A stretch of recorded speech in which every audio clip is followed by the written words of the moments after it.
Nahdlatul Ulama, atau yang lebih dikenal dengan sebutan NU, merupakan organisasi Islam terbesar di Indonesia. Berikut titik awal perjalanan organisasi Islam terbesar di Indonesia.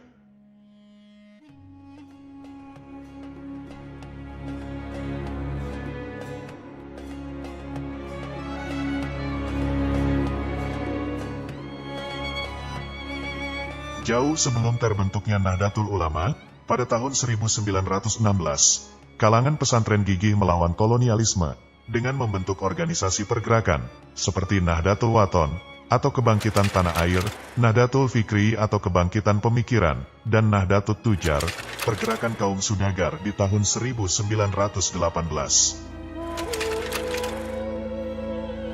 Sejarah berdirinya Nahdlatul Ulama tak mungkin lepas dari figur kiai yang paling disegani, yakni Kiai Haji Abdul Wahab Hasbullah dan Kiai Haji Hasyim Asy'ari.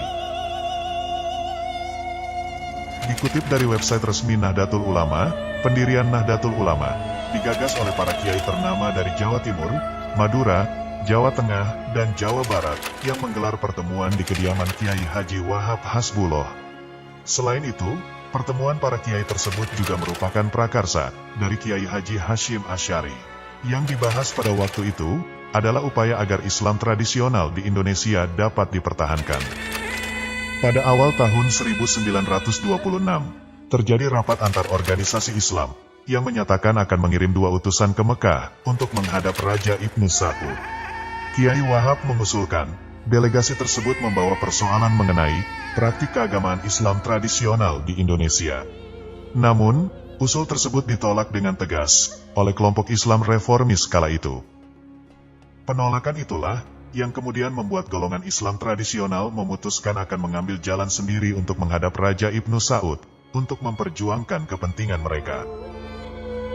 Pada tanggal 31 Januari tahun 1926, para kiai berkumpul di kediaman Kiai Wahab dan memutuskan membentuk suatu organisasi kemasyarakatan Islam yang dinamakan Nahdlatul Ulama atau Kebangkitan Para Ulama, dan menjadikan tanggal 31 Januari tahun 1926 ditetapkan sebagai hari lahirnya Nahdlatul Ulama yang dipimpin oleh Kiai Haji Hasyim Asy'ari sebagai Ketua Rais A'am Syuriah pertama.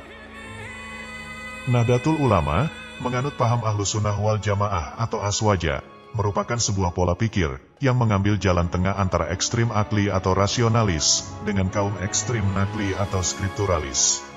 Karena itu, sumber hukum Islam bagi Nahdlatul Ulama tidak hanya Al-Quran dan Sunnah, tetapi juga menggunakan kemampuan akal ditambah dengan realitas empirik. Kemudian dalam bidang fikih, lebih cenderung mengikuti mazhab Imam Syafi'i dan mengakui 3 mazhab yang lain, yakni Imam Hanafi, Imam Maliki, dan Imam Hambali. Sementara dalam bidang tasawuf, mengembangkan metode Al-Ghazali dan Syekh Junaid Al-Baghdadi yang mengintegrasikan antara tasawuf dengan syariat. Nahdlatul Ulama, selain bergerak di bidang keagamaan dan kemasyarakatan, juga bergerak di bidang pendidikan, sosial budaya, ekonomi, dan mengembangkan usaha lain yang bermanfaat bagi masyarakat luas, serta dibentuk dengan tujuan untuk memahami dan mengamalkan ajaran Islam, baik dalam konteks komunikasi vertikal dengan Allah Subhanahu wa Ta'ala, maupun komunikasi horizontal dengan sesama manusia.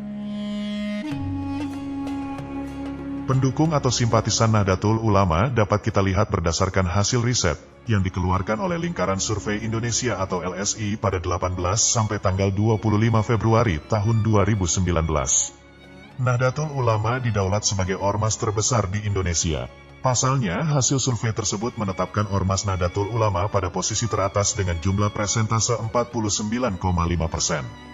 Survei yang melibatkan sebanyak 1.200 responden ini dilakukan melalui wawancara secara langsung, dengan komposisi pemilih Muslim sebesar 87,8%. Jika saat ini total seluruh penduduk Indonesia berjumlah kurang lebih 250 juta penduduk, dengan jumlah penduduk Muslim yang berkisar 87%, maka Nahdlatul Ulama dengan persentase 49,5% yang memiliki basis massa yang berjumlah kurang lebih 108 juta orang. Ormas Muhammadiyah yang lebih dulu lahir daripada Nahdlatul Ulama, harus puas berada pada peringkat kedua, dan di peringkat setelahnya diduduki oleh gabungan ormas Islam lain.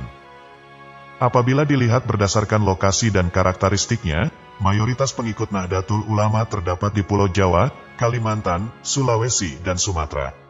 Pada perkembangan terakhir terlihat bahwa pengikut Nahdlatul Ulama mempunyai profesi beragam, meskipun sebagian besar di antara mereka adalah masyarakat umum, baik di perkotaan maupun di pedesaan. Mereka memiliki kohesivitas yang tinggi karena secara sosial ekonomi memiliki problem yang sama. Selain itu juga sama-sama sangat menjiwai ajaran Ahlus Sunnah wal Jamaah. Pada umumnya, mereka memiliki ikatan cukup kuat dengan dunia pesantren, yang merupakan pusat pendidikan rakyat dan cagar budaya Nahdlatul Ulama.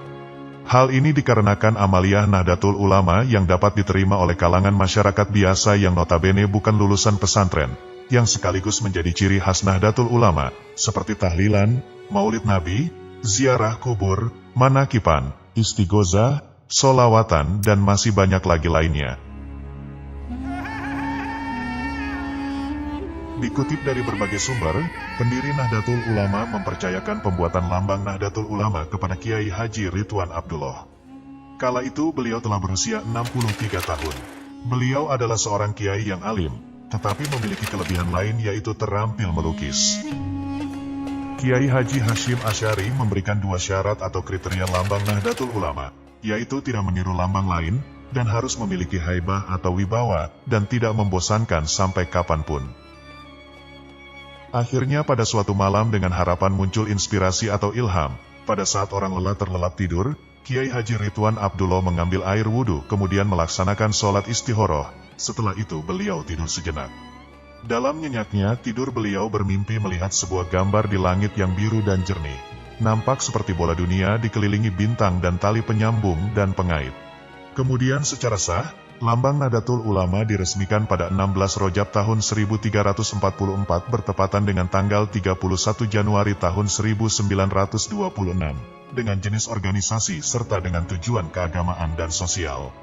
Sementara lokasi kantor pusatnya saat ini berada di Jalan Kramat Raya nomor 164 DKI, Jakarta, Indonesia. Nahdlatul Ulama melahirkan para pejuang yang merebut dan mempertahankan kemerdekaan.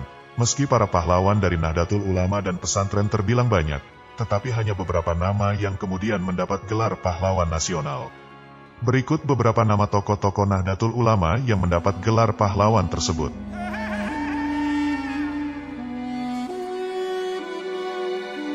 Selain tokoh pahlawan nasional, Nahdlatul Ulama juga memiliki tokoh-tokoh penting yang ikut andil dalam membangun negeri, serta telah mengemban amanah yang besar bagi masyarakat luas. Pertimbangan penyebutan nama-nama ini didasarkan pada awal pendirian Nahdlatul Ulama dan posisi strategis dalam struktur organisasi, baik dalam jajaran Suriah maupun Tanfiziyah. Selebihnya berdasarkan kontribusi besar bagi Nahdlatul Ulama melalui lembaga maupun badan otonom di bawah naungan Nahdlatul Ulama.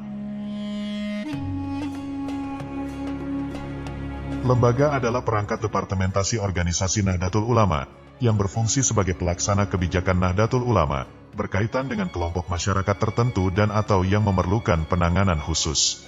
Selain itu pula, terdapat badan otonom yang berfungsi melaksanakan kebijakan Nahdlatul Ulama, yang berkaitan dengan kelompok masyarakat tertentu dan beranggotakan perorangan. Badan otonom dikelompokkan dalam kategori otonom berbasis usia dan kelompok masyarakat tertentu, dan badan otonom berbasis profesi dan kekhususan lainnya.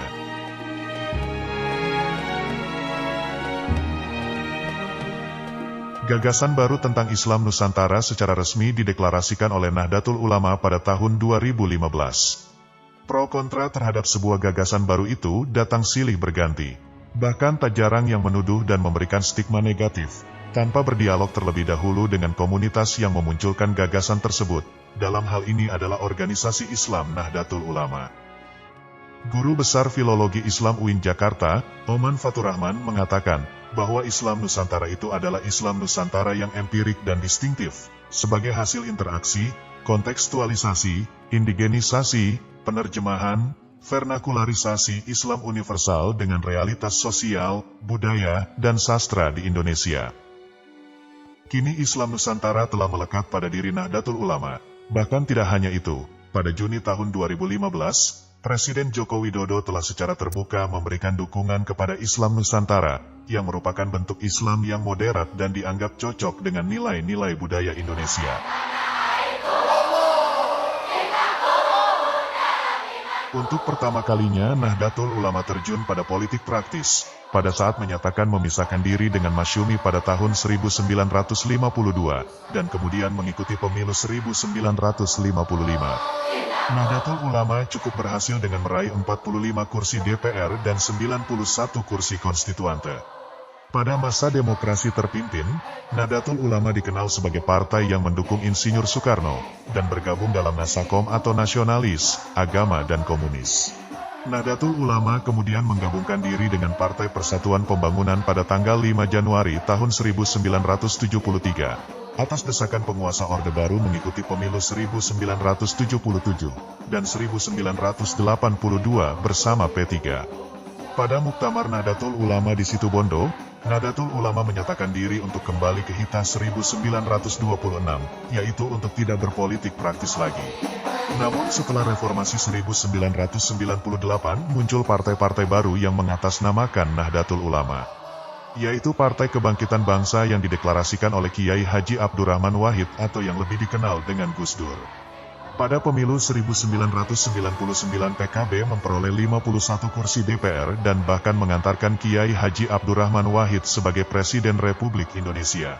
Dalam perjalanan riwayatnya, Nahdlatul Ulama berkembang pesat dan amat terjaga secara tradisional. Kini, Nahdlatul Ulama menjadi organisasi kemasyarakatan Islam terbesar di Indonesia.